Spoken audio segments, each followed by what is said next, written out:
कीर्तन चांग होय अंग हरिरूप. अतिशय गोड चिंतन आहे. माझे जगद्गुरु तुकोबराया समाजाकडे लक्ष दिल्यानंतर कीर्तन चांग प्रश्न क्रमांक 1 की व्याकरणामध्ये जर दुरुक्ती आली तर तो निंदेचा विषय किंबहुना तो दोष ठरतो. आनंद भाऊ बरोबर आहे ना? दुरुक्ती व्याकरणामध्ये दोष सहित आहे. दुरुक्ती व्याकरण चालत नाही.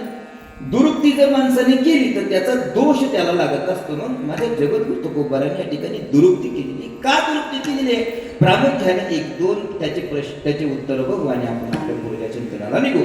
कीर्तन चांग पहिलं कीर्तन चांग आहे ते संसारात आणि दुसरं कीर्तन चांग आहे ते परमार्थ. तुम्ही परमार्थात असून जर कीर्तन करत असाल तरी ते चांगलंच आहे आणि संसारात राहून कीर्तन करत असाल तरी ते चांगलंच आहे. दुसरा मुद्दा क्रमांक 2 की तुकोबरायांनी कीर्तन चांग असं सांगत असताना मानवाच्या कोणत्या बुद्धीचा विचार केला म्हणून डबल सांगितलं. सगळं कोणत्या बुद्धीचा विचार केला? ऐक. विषय असा आहे, एखाद्या माऊलीला स्वतःच्या लेकराला जर कुठं जात असताना जर तिला सांगायचं असेल की बाळा सावकाश जा, तर ती एकदा सांगून थांबत नाही. ती सारखी सांगत राहते, बाळा सावकाश जा बरं का, बाळा जपून जा बरं का, बाळा सावकाश जा बरं. दुरुक्ती नाही तिरुक्ती होती 4-5 वेळेस सांगती पण तिला दोष लागत नाही. का लागत नाही? त्याचं कारण असं आहे, तिच्या अंतःकरणामध्ये त्या व्याकरणाशी काही घेणं देणं नाही, पण त्या लेकराच्या काळजीपोटी ती आई त्या लेकराला सांगते, बाळा सावकाश जा. माझे जगद्गुरु तुकोबराया कीर्तन चांग याच कारणास्तव सांगतात समाजाला की दादा कीर्तन चांगलंच आहे, कीर्तन चांगलंच आहे. मुद्दा क्रमांक 3 कीर्तन चांग हे चांगलं कीर्तन जे आहे हे दोनदा सांगण्याचं अजून एक कारण असं आहे, कारण माणसाला एकदा सांगितल्यानंतर किंमत कळत नाही, दोनदा सांगितलं की किंमत कळती. बघा तुम्ही आपल्या दररोजच्या व्यवहारामध्ये एखादा महत्वाचा विषय जर एखाद्याला सांगायचा असेल तर तो दोनदा सांगावा लागतो. राम भाऊ तुझे पैसे दिले बर का, राम भाऊ पैसे दिले बर का. एकदा सांगून त्याला कळत नाही का, त्याला मराठी येत नाही का? येते. पण महत्वाचा विषय असा आहे की जो देणारा आहे तो सुटतो आणि घेणारा आहे तो मुक्त होतो. पैसे आले म्हणून आपले पैसे मिळाले, मग या दोघांचं एकत्रीकरण येण्यासाठी जॉईंट जिथं म्हणतो ना आपण तिथं घट्ट आणि पक्का बसावा. म्हणून माझे जगद्गुरु तुकोबारांनी ऐका, कीर्तन चांग किती चांगलं आहे, होय अंग हरिरूप. आता या पहिल्याच चरणाच्या पूर्वार्धामध्ये प्रामुख्याने 3 प्रश्न पडतात. प्रश्न क्रमांक 1 कीर्तन म्हणजे काय? कीर्तन म्हणजे काय? प्रश्न क्रमांक 1 तुम्ही म्हणाल महाराज भाऊ चढ का काय, भाऊ तू करतो तेच कीर्तन. ओके, हरकत नाही. कीर्तन म्हणजे काय? प्रश्न क्रमांक 2 कीर्तन का करावं? आणि प्रश्न क्रमांक 3 हे कीर्तन कोणी केलंय? कुणी केलंय कीर्तन? कारण आम्ही कोणत्याही गोष्टीचा अवलंब करत असताना त्याच्या पाठीमागची परंपरा बघतो. परंपरेने आलेला असेल तर आम्हाला ते भावतं, अन्यथा आम्हाला ते भावत नाही. विठाला विठाला प्रश्न क्रमांक 1 कीर्तन म्हणजे काय? जगद्गुरु तुकोबरायांना जे कीर्तन अपेक्षित आहे, ज्या कीर्तनाने अंग हरिरूप होतं ते कीर्तन कोणतं? जे कीर्तन करून ते कीर्तन म्हणजे फेटा बांधून कंबर बांधून 5-50 लोक 5-50,000 लोक पुढे बसून एक व्यक्तीने ज्ञान शिकवणे याला कीर्तन म्हणत नाही. हे कीर्तन नाही, ही हरिकथा आहे. हा हरिकथेचा विचार आहे.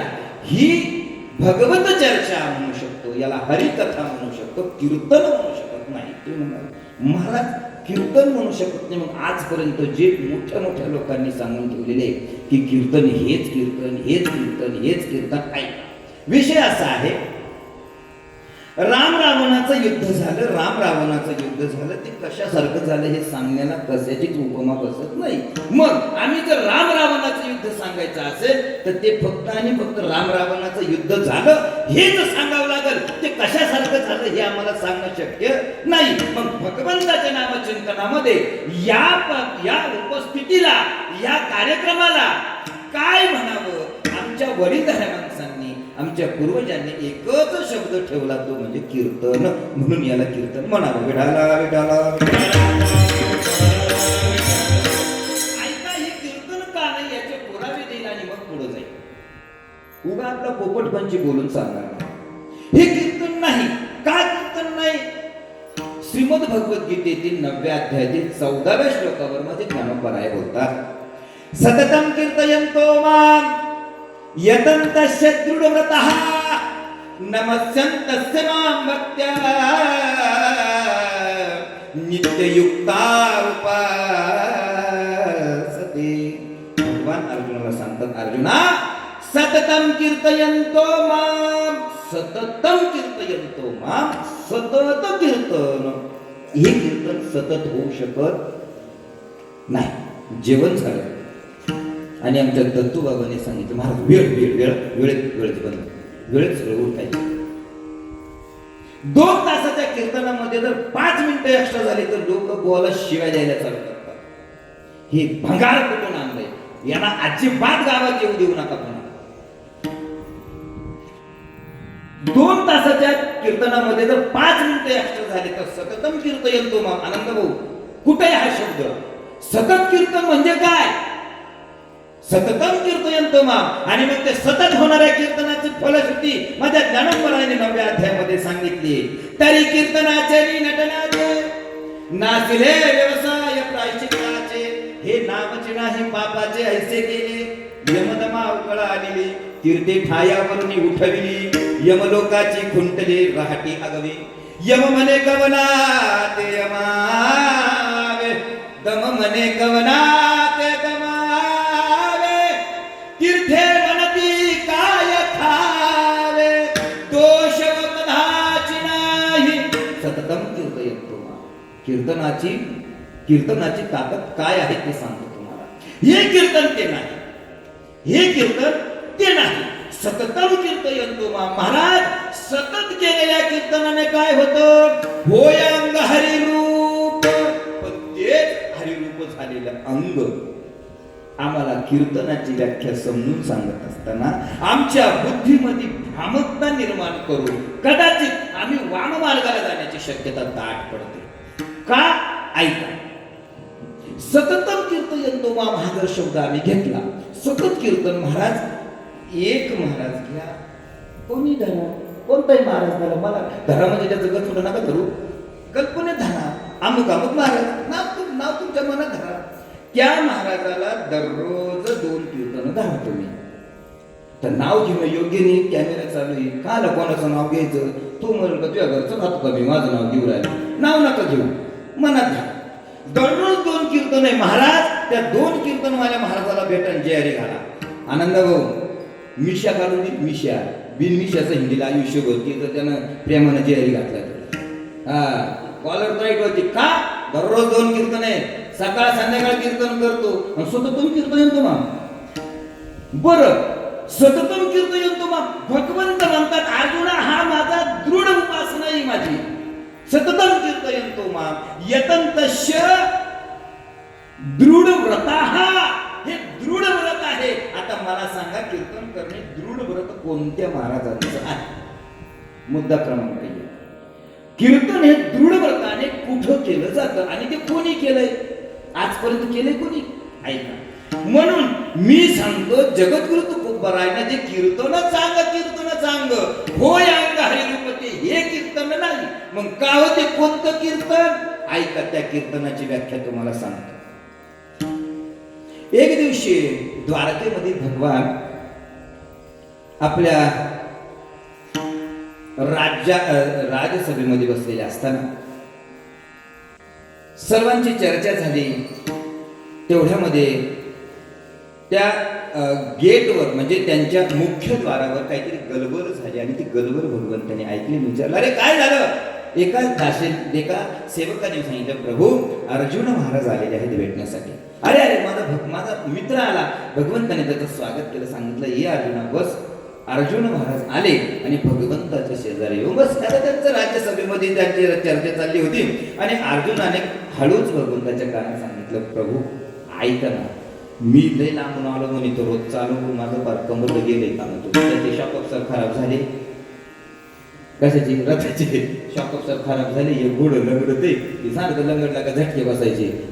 जाम झालं म्हणे, तुम्ही तुमची सभावर का मी तो म्हणतो थोडा अंग टाकू का म्हणे शयन कक्षामध्ये जाऊन. भगवंताने सांगितले, आता मित्र आहे बरं का, पहिलेच बोललो मित्राचं नातं आहे आणि मित्र मित्राजवळ बोलण्यासाठी कधीही लाजत नाही, संकोच करत नाही. भगवंत हा ठीक आहे अर्जुना, जातो थोडीशी विश्रांती कर. आणि भगवंताने सर्व सभा वगैरे संपन्न झाली आणि भगवंताला रुक्मिणी मैया बोलवायला आली. प्रभू प्रसाद तयार आहे सेवन करण्यासाठी, चला.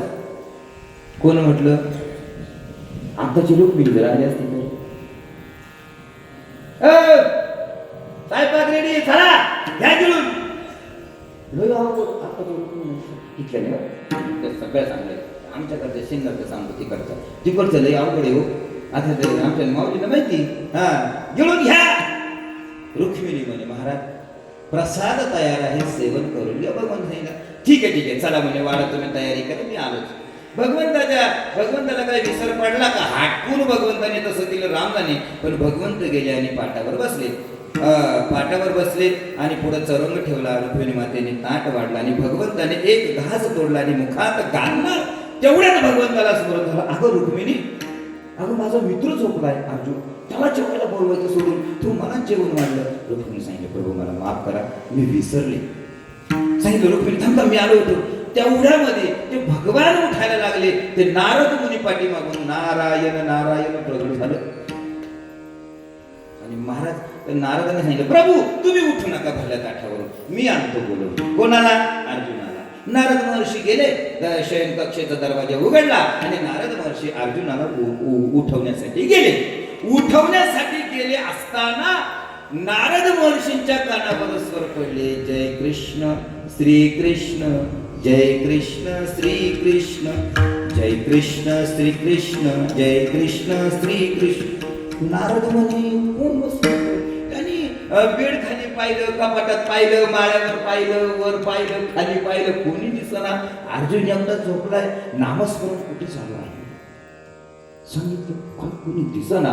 आणि नारद महर्षी होते महाराज. नारद महर्षीच्या लक्षात आलं, अरे हे नामस्मरण कुठं चालू आहे? नारद महर्षीने विणा काढला आणि विणाचे स्वर चेक केले. कोणत्या स्वरात नामस्मरण चालू आहे? अर्जुनाचं. कोणत्या स्वरात चालू आहे? आणि अर्जुन अक्षरशः गाढ निद्रेत झोपलेला होता आणि भगवंताचं ते नामस्मरण ऐकलं आणि महाराज नारद महर्षींनी विणा लावला, एक स्वरात आली, चिपळ्या हातात आणि काय मग भगवंताचं नामस्मरण नारदही करतायत आणि तो अर्जुनही करतोय. त्या नामस्मरणाने नारदांना समाधी लागली. नारद महर्षी बसले, शांत झाले. भगवंत म्हणे, रुक्मिणी अगं ते तिकडे गेले, तिथे आणायला का बरोबर जाती का जाऊ म्हणे. रुक्मिणी मैया म्हणे, थांबा प्रभू मी जाते. रुक्मिणी माता उठली, शयन कक्षामध्ये गेली. बघतात तर काय नारद खाली बसेल आणि जय कृष्ण श्री कृष्ण.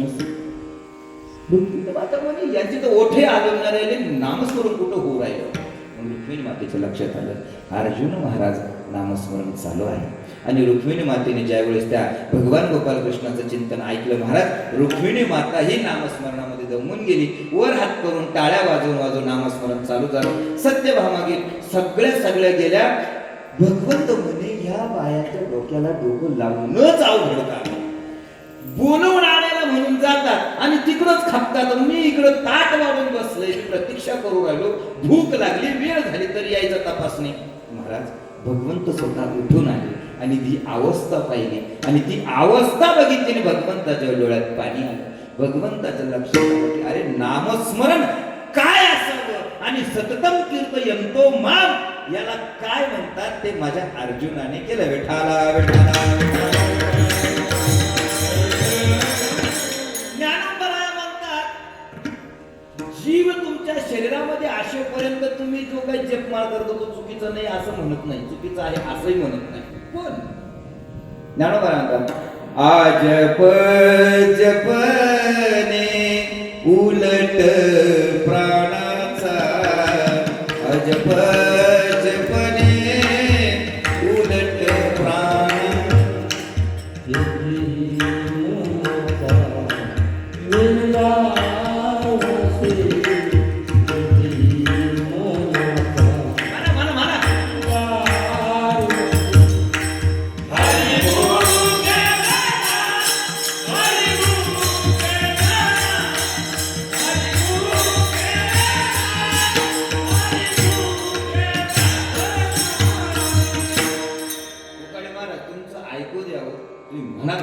टेन्शन घेऊ नका.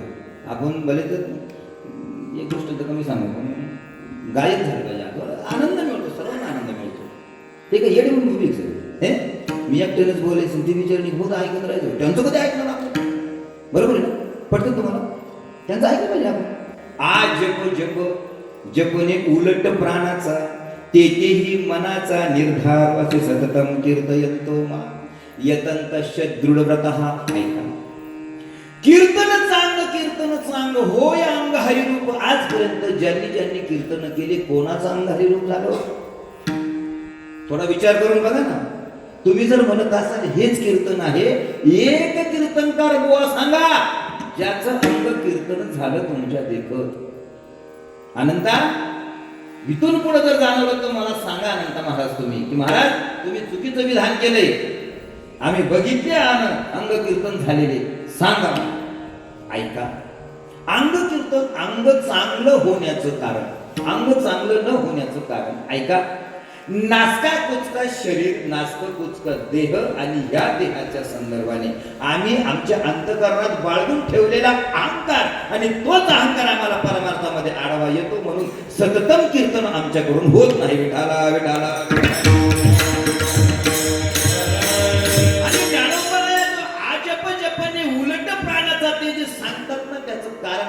तो जप कसा करायचा त्याचं एक अर्ध्या मिनिटात तुम्हाला सांगून देतो. ऐका.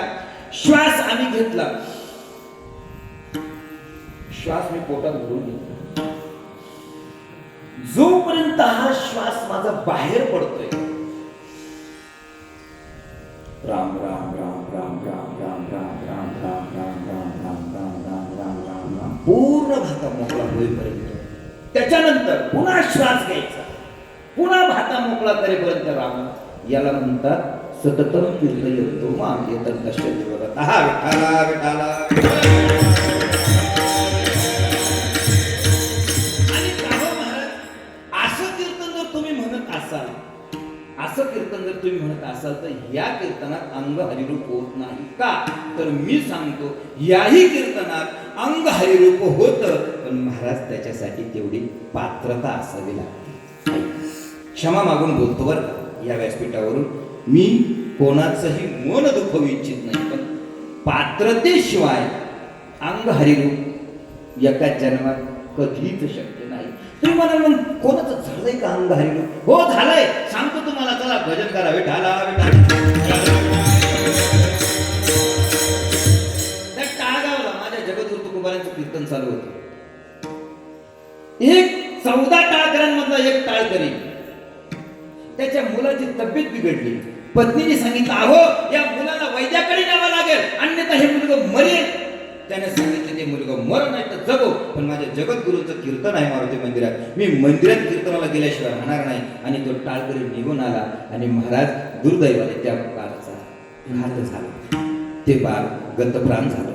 त्या आईला इतका राग आला ते बाळ उचललं, कडेवर घेतलं, हातात घेतलं आणि पळत पळत पळत पळत जिथं कीर्तन चालू होतं ना तुकोबारांचं, तिथं कीर्तनात आले ते बाळ असं त्या तुकाराम महाराजांकडे ठेवलं.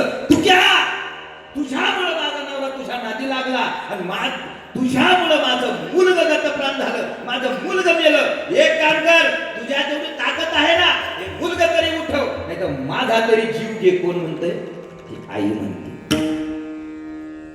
महाराज त्या पतीची सुद्धा ताकद झाली नाही तिच्या पुढे येण्याची, की अगं तू काय बोलतेस महाराजांना? तो गप्प टाळ घेऊन उभा.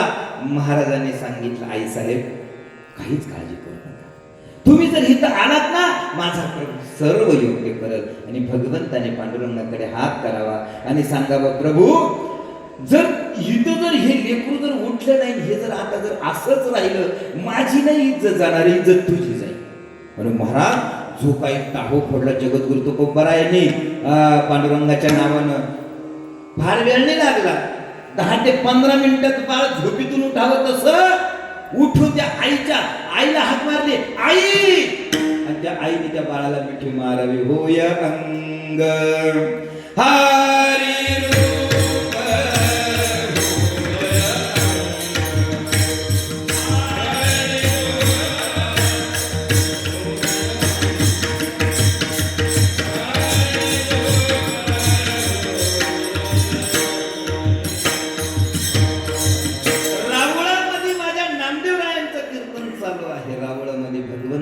समोर हजारोनी पब्लिक बसलेली आहे. महाद्वाराच्या बाहेर लोक बसलेले आहेत, नामदेव पायरीच्या खाली लोक बसलेले आहेत.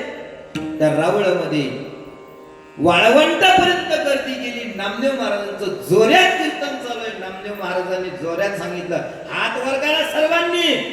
तुम्ही नका तर थांबा. नामदेव महाराज म्हणजे असं रावळत म्हणजे नामदेव महाराज, हो नाही बाबा, तुम्ही फार महान महात्म्य आहात. आणि इथं लोकांना हात वर करा म्हणून करती नाही, दृष्टांत सांगितलं तरी महात्म्यांनी हात वर केले. तुमच्या चरणावर नतमस्तक आहे. विठाला विठाला विठाला. आणि नामदेवरायांनी हात वर केले, आणि हात वर केल्यानंतर एक त्याच्यामध्ये होता, त्यानं त्याचे छोटे हात वर केले आणि नामदेवरायाच्या कीर्तनात त्याला हात फुटले. होय अंग हरी रूप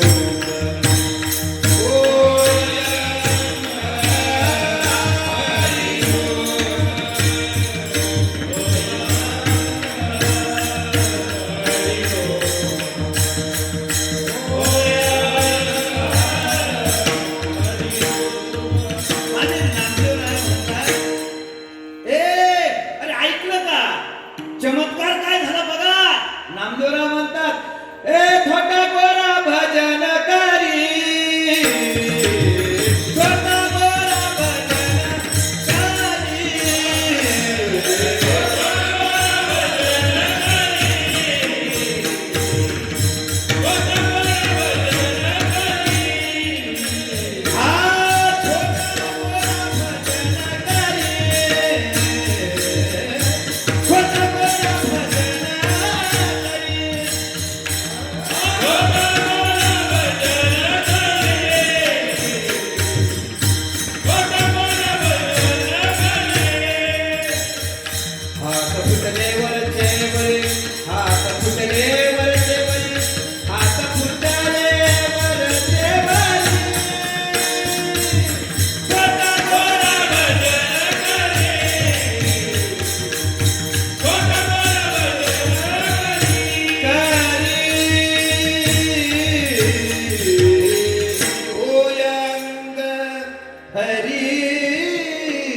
कोण म्हणतो अंग हरिरूप होत नाही?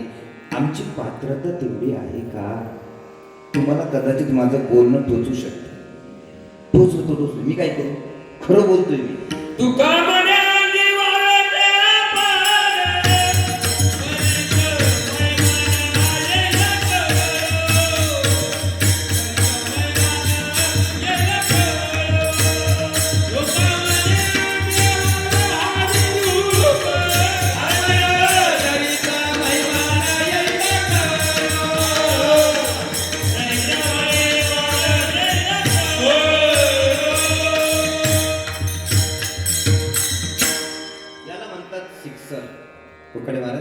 Perfect sixer. वा क्या बात आहे. तुका म्हणे अंगी व्हावे ते आपण करीच महिमान येईल कळो.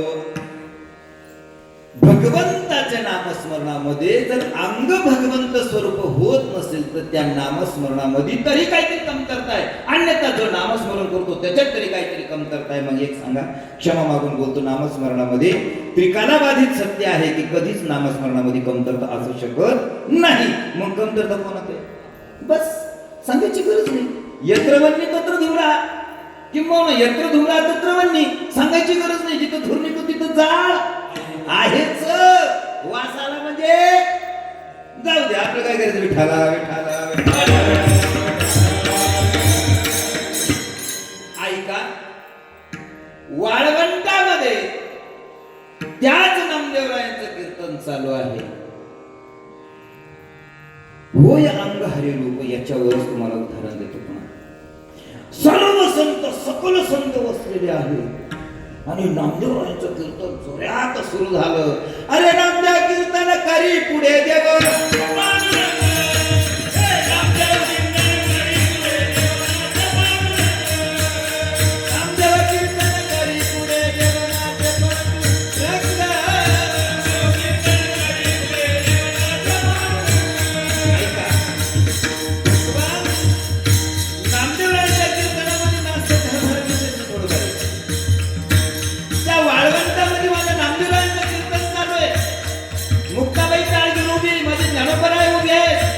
सकल संत उभे आहेत, जोखोबा महाराज आहेत, गोरबा काका आहेत, सर्व संत आहेत. अनेक संत समोर बसलेले आहेत कीर्तन ऐकण्यासाठी. आणि महाराज तेवढ्या समाजामध्ये एक जण नाचतोय, तो म्हणजे माझा भगवान पंढरीशी पांडुरंग नाचतोय. तो नाचतोय विशेष नाही महाराज, भगवंत नाचतो याच्यात काही विशेष नाही. कारण नामस्मरणामध्ये भगवंत नाचणारच, तिथे काय धोका नाही नाचणार. पण विशेष काय माहिती का? विशेष काय? नाचता नाचता देवाचा गणपती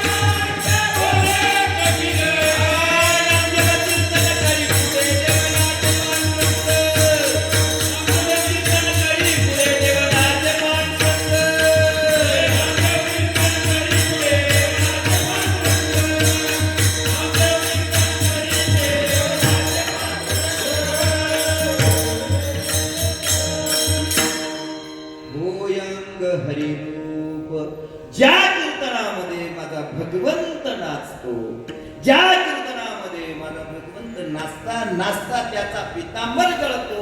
कबीर महाराज म्हणतात, देवा सावध व्हा, तुमचा पितांबर गळू राहिला. होय अंग हरिरूप. जगद्गुरु तुकोबरायांना प्रामुख्याने हे अपेक्षित आहे की कीर्तन चांग. तुम्ही काय, आम्ही ज्या साधनेचा अवलंब करतो त्या साधनेविषयी आम्ही कधी विचार करत नाही. आणि जोपर्यंत ऐका, ज्याचा अवलंब करायचा त्याचा विचार केला गेला पाहिजे, त्याच्याविषयी माहिती मिळवली पाहिजे. आयुष्यात कधीच एकमेकाचं तोंड बघितलेलं नाही महाराज.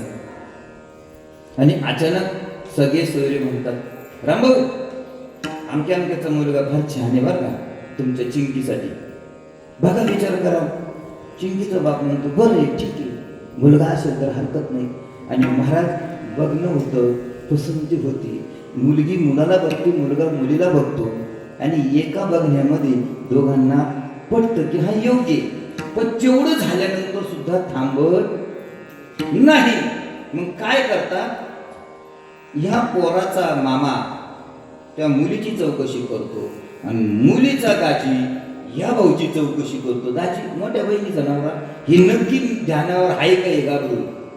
ते गावात येतं, शेजाऱ्या पाजाऱ्याला विचारतं का आयुष्य जर त्याच्या संग काढायचं महाराज, ते कसं आहे ते लक्षात आलं पाहिजे ना. मग महाराज म्हणतात, ज्या साधनेचा आम्ही अवलंब करतो ते साधन आम्ही स्वतः अनुभवलं आणि त्याचा आलेला अनुभव जगद्गुरु तुकोबराय अभंगाच्या पहिल्या चरणात सांगतात.